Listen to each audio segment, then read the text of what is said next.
In that method, we're going to iterate over every single particle that we have currently stored in our physics controller's particle list.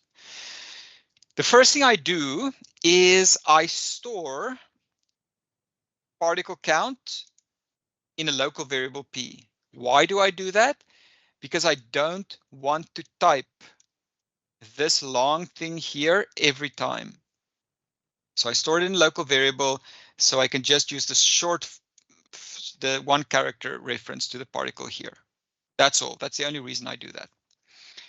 All right, we calculate the force that is currently being applied to this particle as the particle's mass times gravity. So we're applying a force of gravity on the y-axis. That's it. That's the force. On the x-axis, the force is 0. On the y-axis, it is mass times gravity. Right? So we're going to apply that force. We're going to apply it to the particle. We're going to call update at that point on the particle with this new force that we calculated. That will call the particles update function. The particles update function will call the rigid bodies update function. The rigid bodies update function will use this force, calculate the new velocity, position, and acceleration values, and you're good. All right, at that point, if this particle has been marked as dead, how is it marked as dead? When its lifetime expires in the update function for the particle. If its lifetime has expired, it will become dead. We will move on. We will remove the particle from our list of particles because it's dead. We don't want or need it anymore. Remove it from our list. Otherwise, if it's not dead, continue with our loop without removing that particle. Right? All right, that's it. That is how we update our particles. Lastly, two-string method in the physics controller.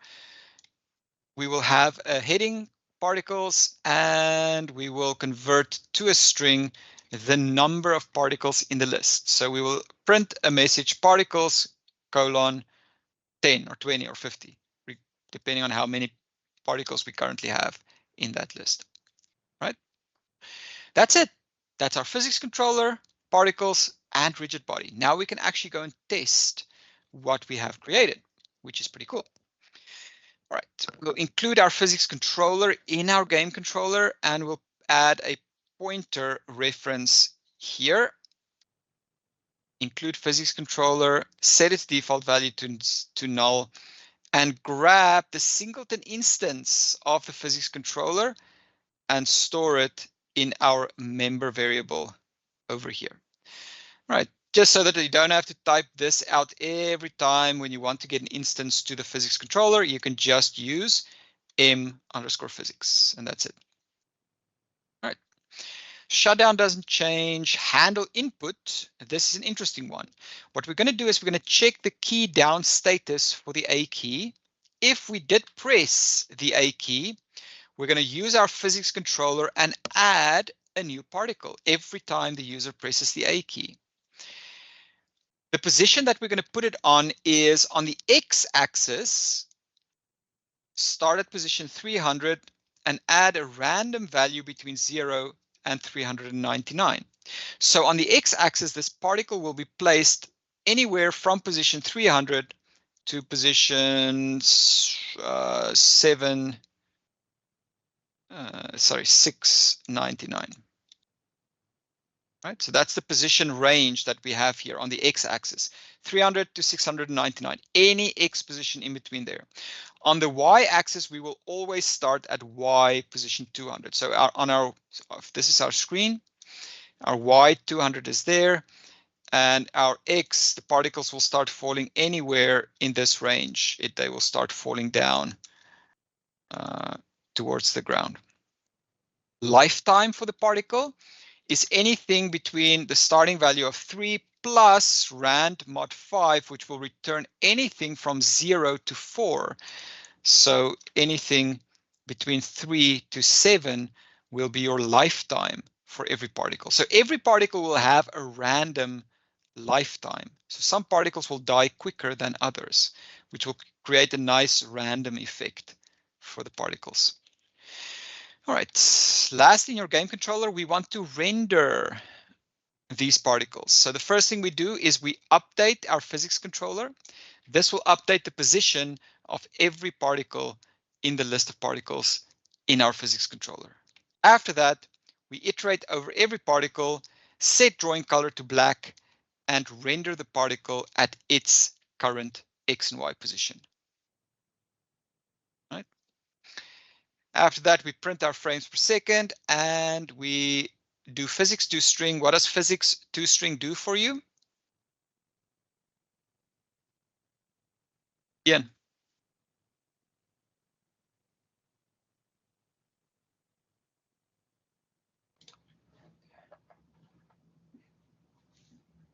Does it get the amount of particles in this case? What does it print for you?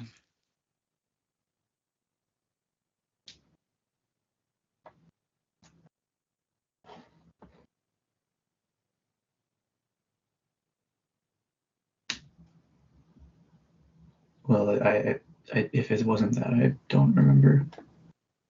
I mean, you're close, but I just want the exact thing that it's going to print, the exact label that it's going to print for you. You don't have to remember, you can just look in the code. Okay, I'll take a look.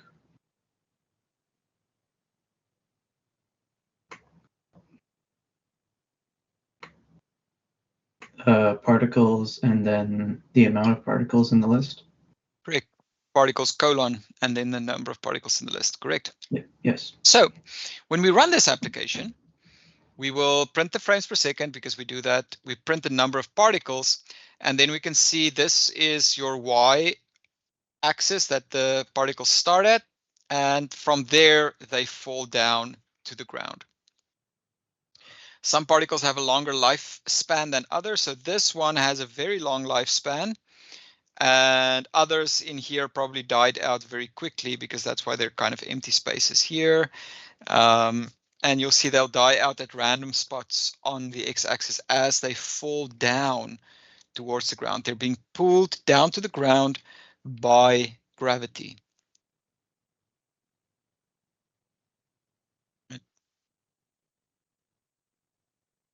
That's it. Let's take a 5-7 minute break and we will be back at around 5:05.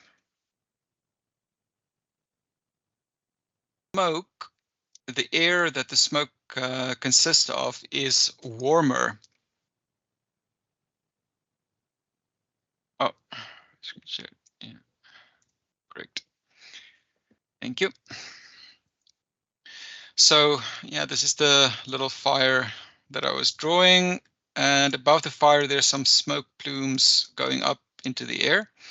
The reason why these smoke plumes rise up into the air is because the air that these smoke plumes are that they consist of is warmer than the air above it.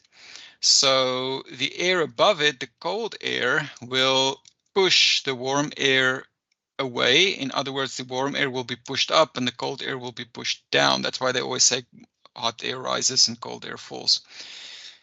All right, so that's what thermal buoyancy is. It's the warmer it is, the more it will rise, the colder it is, the more it will fall. All right, so thermal buoyancy. Random forces. Now, if you have a game and, for instance, you have smoke rising up, sometimes there's just weird things. Maybe this smoke plume and this smoke plume's particles will interact and send some of the particles to this side and some of the particles to this side, some to that. And there's no real rhyme or reason to these actions that is performed on these particles. And that's where kind of random forces come into play. If we want things to look more natural and more chaotic, we could add some random forces to our particles and see how they react and maybe make them look a little bit more natural. Wind force. If we have a fire burning and the wind is coming from this side, the smoke will be blown in this general direction. It will go up because of thermal buoyancy. It rises up into the air, but it'll also go to the side. So you'll kind of form like a curve for the smoke that blows into the air if we have wind that is a factor as well in our forces. Lastly, for particles only, things that we should take into account is particle size. Typically, our smoke plume will start off small and it will become bigger as the particles kind of disperse further and further away from one another. The smoke plume will get bigger and bigger and bigger as it rises up into the air. And that is our particle size. Start off small and increase in size as time goes by. Particle opacity, if these particles get far enough apart inside this plume, the smoke cloud will kind of disappear. So the older the smoke cloud gets, the lower the alpha value will become and the more see-through this cloud of smoke will become until the alpha value reaches 0, and then it's not rendered at all anymore. At that point, we can set our particle to be dead and we can remove it from our list of particles. All right, so these are extra things that can influence a particle in a particle system or rigid bodies as well, not just particles. All right, so to implement these additions, we can add a few new member variables to our rigid body class. We're going to add acceleration. We already calculated acceleration. If we go back, we already calculated acceleration here, but I declared a local variable every time. And I was like, I'd rather want it to be a member variable. So I just converted this local variable here into a member variable. That's why I added that acceleration member variable here. All right. Buoyancy, we said that it is an upward force based on the heat of an object. It will rise up into the air. As it gets colder, so as this smoke plume rise up higher, the air, and it goes further away from the fire, that air will become colder. And that is what our buoyancy decay variable is for. The decay will indicate a gradual slowdown of the buoyancy, right? So the higher it goes up, the lower the buoyancy becomes. By how much lower? Every frame it will decay by a specific amount. Decay means to become less, or it just kind of disappears. So our buoyancy will become less by the decay value every frame. Obviously multiplied by delta time. And then we have a buoyancy minimum. Why do we have a buoyancy minimum? Imagine for a second you have your fire here again. And above the fire we have smoke plumes coming out. And the smoke plume rises up and rises up and rises up. We have maybe a wind blowing as well. If the buoyancy becomes negative because of the decay says, oh, get less by -1 every frame. So -1, -1, -1. At some point, the buoyancy might become negative. At that point, our smoke plume will start to drop. And that is typically not something that you see in nature. So we have a buoyancy minimum, maybe 0.1 or something like that, which we say our buoyancy should never be lower than our buoyancy minimum. Right? That would stop the buoyancy from becoming a negative value and the cloud kind of, the plumes kind of dropping down to the ground. That's something that we typically don't want. All right, so that's for the buoyancy. We have wind, so we can have wind in any direction that we want. It can blow in any direction we want it to blow in. And we have a random force, as we said, just to introduce some kind of a randomness in the particle's behavior so that it simulates reality a little bit more realistically. All right, so those are the ones we added. And we added accessors for each one of these new member variables. Lastly, we added a reset member method. We added as well to our rigid body. What does the reset method do? The reset method is called now from our constructor, and the reset method resets every member variable for this specific object.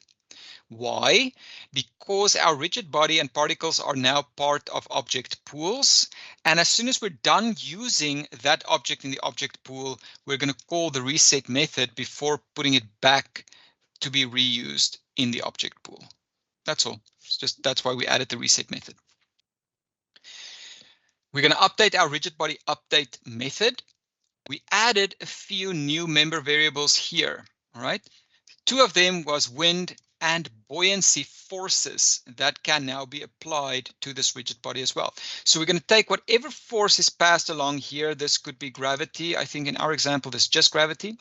But we're going to add wind and buoyancy forces to the force that's being passed through as a parameter.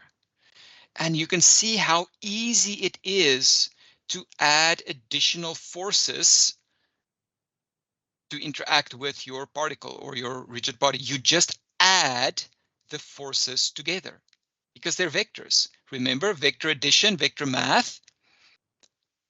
This is what we're doing. We're adding them together, and that's it. That compounds the forces for you. So if you have one force in this direction, one force in this direction, and you add those two forces together, if this one is slightly bigger than this one, it will move a little bit. The resulting force will be slightly in that direction. And the math will just work. And that's cool. That works very well. Yeah, for your assignment, you definitely would have needed to use the vectors quite significantly for you to be able to implement everything. But that was a fun one, right? The tag-urate. I think that's a fun assignment and actually created something resembling a game, which was nice. All right, so that is how we add the additional forces. All right. Next, I changed the acceleration to now be a member variable. So that's how we do it there. Velocity and position calculated still in the same way, no changes. Lastly, we want to calculate our buoyancy. Right? So we use the buoyancy here, but remember we have a buoyancy decay. So after every frame, we have to implement that decay. How do we implement the decay? We subtract it from our current buoyancy so that our current buoyancy becomes less and smaller. That's why it's called a decay. And of course, the decay is multiplied by the delta time. But that's not the only thing we want to do, because if we only do that, and we constantly subtract and subtract and subtract from the buoyancy will at some point become negative, and we don't want a negative buoyancy in this example. So what we do is we check against our buoyancy minimum for the x and the y, and we take the maximum between the current buoyancy and the buoyancy minimum, right?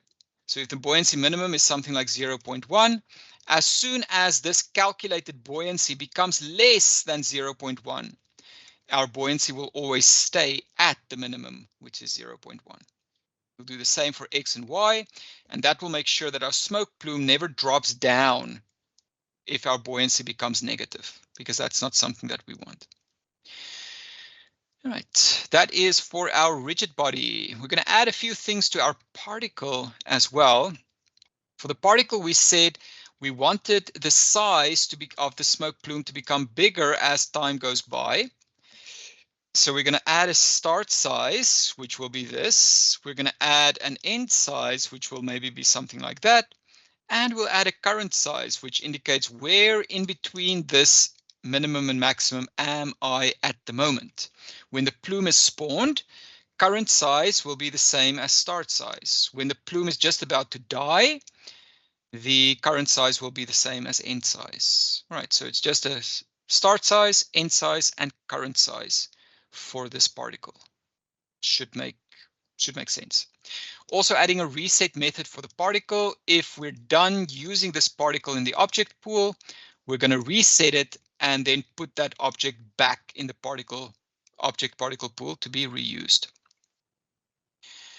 Lastly, we add accessors for these member variables that we added there. All right. Once again, in our particles constructor, we reset. Reset will reset all the values inside to their default values. Right. In the update method for our particle, we calculate the size of the particle. Remember, it starts off small and it ends off big. Right? We take our current time, how old the particle is at the moment, and we divide that by the lifetime of the particle. The older the particle gets, the bigger the size percentage will get. The younger the particle, the smaller the size percentage will be. Based on it's a young particle, this value is small. Lifetime is a constant, which is big. So a small value divided by a big value will give you a small value when it's young. When it's older and this value gets big, a big value divided by a big value will give you a bigger percentage value back. Right? So that's the size. So the older the particle gets, the bigger the smoke plume will become. Right? So current size, use that size percentage and calculate the bigger smoke plume as time goes by. And that will be our current size for this particle. The depth of the particle doesn't change. As soon as the particle has exceeded its lifetime, it will still die. Right?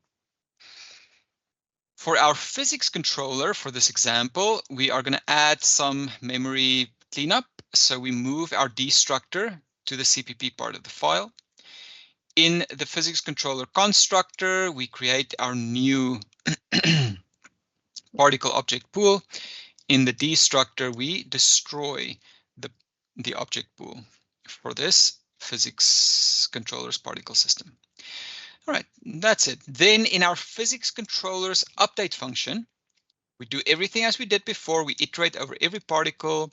We update the particle to calculate its new position.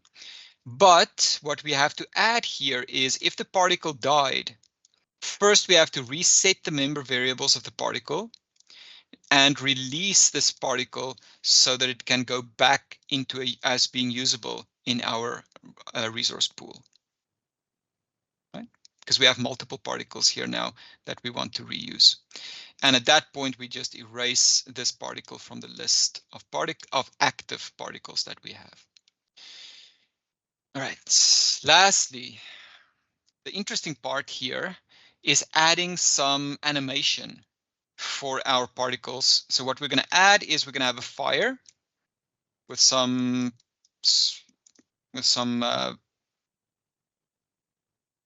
flames going up. All right. For the fire, there's going to be a single animation that we perform here. For that, we're going to use the idle animation. The fire is going to stay idle at the same position and repeat the same idle animation the whole time. So for the fire, we're fine. For the smoke rising up into the air, into bigger plumes, we're going to use a new definition, smoke rise animation. So we're adding a new kind of animation for this. We also said as the smoke plumes rise and they become more see-through, right? At that point, we want to start rendering this smoke plume to be slightly more and more and more see-through. How can we do that? In our renderer, we're going to add to this render texture method, we're going to add one single parameter. So for the render texture method that takes texture, source, and destination rectangle as parameters, add another parameter to that specific method called alpha. Right? Set its default value to 255, which means it's not see-through at all. In the implementation, add the parameter, grab the texture, and set its alpha value to whatever the current alpha value is that we're rendering at. If it's a young particle, this will be 255 or a pretty high value. The older the particle gets, the lower this alpha value will become until it becomes 0. And at that point, it renders completely see-through. And then at that point, we can remove this smoke plume because it's not visible anymore. Right? In our game controller, we're going to include our sprite sheet class, and we're going to have two sprite sheets that we use, a fire sprite sheet and a smoke sprite sheet. In our game controller CPP, we include these classes and set these member variables to null pointers. These are the sprite sheets that we're going to use. They are available on Slate for you to download. Right? The first one is the fire. It's pretty ugly, but I just grabbed the first best thing I could get. It's not nice, it doesn't look nice, but it gets the message across. This is what we are going to animate, these 60 frames. It's going to be on a single spot on the screen over and over and over as an idle animation. We're going to play it. So how do we set that up? We grab a sprite sheet or create a new object pool and an animation pool. We grab a new sprite sheet for this specific sprite, and we initialize it. We load fire.tga into that sprite sheet. Once again, available on Slate. Just put it in the right directory for your assets. Set the size 6 by 10, which means we have 6 rows of animation in the fire, and we have 10 columns of animation for the fire. All right, so it's 6 by 10. Each frame of animation is 64 by 64. So each one of these frames, 64 by 64. Right, so in total, because we have 6 rows and 10 columns, we have 60 frames of animation for this fire. We're going to add the animation for this fire as an idle animation, playing from frame 0 to frame 60 at 20 frames per second. That's it. Luckily, we have all this in our framework already, so it's easy to add a new piece of animation. We'll set blend mode to be blendable. I don't think we really blend anything on the fire, but I just enable blend mode anyways. Do the same for smoke. Grab a new sprite sheet, load smoke.tga into the sprite sheet, set its size to 5 by 6 because we have 5 rows and 6 columns of smoke in this animation. So we have 30 frames of animation for the smoke. All right. Set its size and then add a new animation for this sprite sheet. The animation name is smoke rise up into the air. Start at frame 0, end at frame 30. So we use all the smoke frames for this one animation, and we use all the fire frames for the fire animation. And play that at 20 frames per second as well. Set its blend mode to blend because we're going to rendering the smoke with an alpha value. If we render something with an alpha value, we must enable blending. If we don't, the alpha value is going to be ignored and not going to work properly, not going to work at all. All right, for shutdown for the game controller, delete your font and delete your sprite sheet and sprite animations.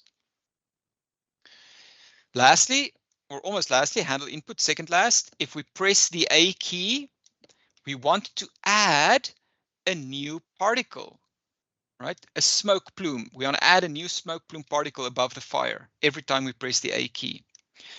We're going to add these at X, Y position.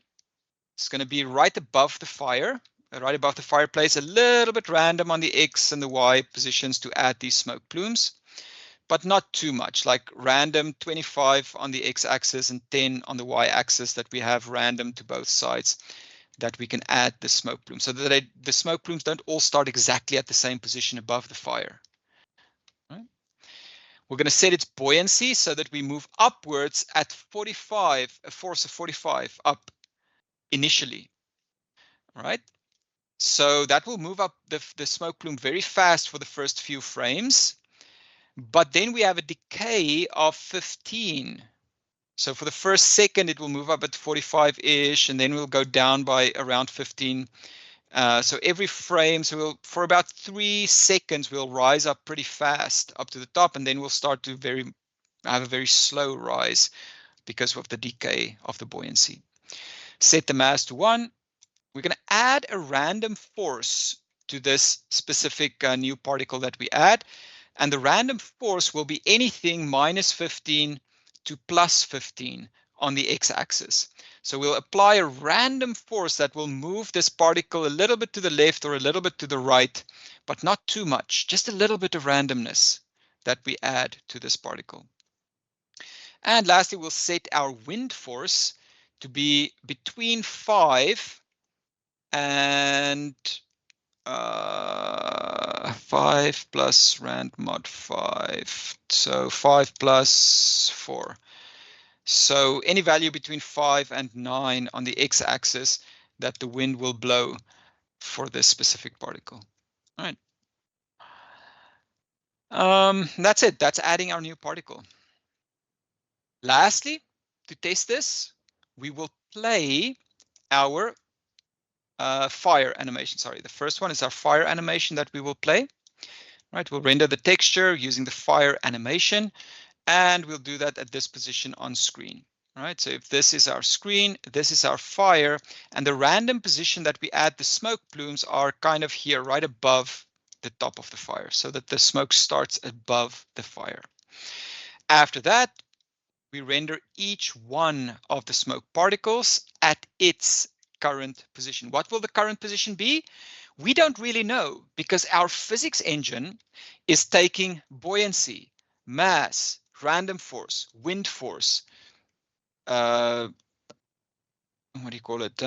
Gravity, all of that stuff. It's taking into consideration and calculating what the new position should be. By inspection, if we look at this, by inspection, we predict that the smoke plume is going to head up because of buoyancy. It's going to move up pretty fast in the beginning. It's going to slow down over time with the first few frames. So it's going to head up fast and then become slower, slower, slower. We have wind going to the side. So apart from going up, it's also, the smoke is also going to be moving to the side. So it's going to kind of form like an arc or an arch. And then there will be a slight force to the left or the right, just to keep these smoke plumes a little bit apart. We'll have this random force here as well. And that's it. It will also at that point render your frames per second and the number of smoke plumes that we currently have. So in this screenshot, we have 100 smoke plumes in here, so very densely populated, running at 361 frames a second. And we can see it starts off small here, the smoke plumes. Over here, they're bigger, but they also become more see-through. Their alpha value becomes smaller, so they become see-through. And at this point here, they're pretty much completely see-through. And at this point, we remove those particles from the screen. And obviously, it's not as impressive seeing a screenshot, but once you implement this and you keep down the A button, you're going to see this constant snow of plumes of smoke moving up and to the side based on the wind. And you can play around with the parameters, change the direction of the wind, change the buoyancy, see what happens when you change these parameters and how the physics engine now affects these values. Now, you can easily imagine building something like Unity here, where you have sliders and you just say, oh, yeah, slide. What's your wind force? Slide it. What's your gravity? Slide it. What's your max number of particles? Slide it. What's your buoyancy? Slide it. That's what Unity does. That's all that they do. They just provide maximum interaction for the user so they can change on the fly. They can change these values and stuff on the fly, which is pretty cool. That's it that we're going to do for today. For the rest of the slideshow, we are going to simulate, first of all, there's collisions. You've pretty much done collisions already for your assignment or for your midterm assignment where the rocks collided with the player. But these are interesting ways that you can read through if you're interested, how you can handle collisions. And then the for the rest of the slideshow, you're going to be implementing something like these bouncy balls over there called elastic collisions. Things that we need to take into account when doing this is the balls interacting with one another, bouncing off of one another, and also bouncing off of the side. The red balls are, if I'm not mistaken, can't remember. I can't remember which ones have higher mass in this specific example. But anyways, in my example, in the ones you develop, you can clearly see the difference in mass because the lighter they are, the less mass they have, the darker they are, the more mass they have. And it's based off of this equation right here. Is it? Let's see, hold on.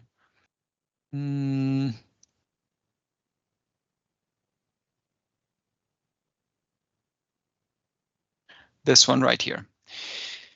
That is, when you boil through all the math, it comes down to this equation right here, and this equation that's implemented right here. Yeah, of course, like there's a lot of math involved there, but following the math on Wikipedia, I came up with the solution that is there. And it works pretty well to simulate that kind of elastic collision. And if you implement everything correctly, you'll come up with something like this. This is my example, where the lighter colored ones are not heavy, the darker colored ones are very heavy, and you'll see when a light and a dark object collides, the mass has a definite influence, whereas the light objects bounce off a lot, and the darker ones just don't really care too much about light ones bumping into them. If they are kind of the same level of mass, then both care when they bump into one another, and they will reflect off of one another. The last thing that's interesting is the bouncing off of the walls, where you have an input angle and output angle, and you calculate the output angle based on that so that you can do your reflections off of the sides correctly. Right, that's about it. Implement that for your lab, all the examples as shown today. As I said, I'll be out of country from tomorrow, and I won't really be reachable, so not much I'll be able to do to help. Probably be back on Sunday, but I think your lab's due Sunday evening, so not, or I can't remember, no, Friday. I think your lab's due on Friday. So yeah, not much I'll be able to do to help on this. Not that many people ask for help for the labs, don't know why, but I guess it's easy enough to implement. But yeah, always feel free to ask, and I'll try and help as soon as possible. That's it from my side. Next week, Monday. Yeah, sure. We'll just after this, Lucas. So Monday, we have our last class this coming Monday or next Monday. We'll have class on Monday. After Monday, your midterm will be released, or your end final exam will be released. You'll have around a week or so to work on it, like everything else, and you'll hand it in at the end of that time. It's a fun one, not too hard. So it shouldn't be, I think it's easier than some of the other assignments that you've had up to this point. So I think it should be a pretty decent one to implement. So yeah, next week, last class. I'll see you guys then, if there's no other questions now. No problem. Thank you so much.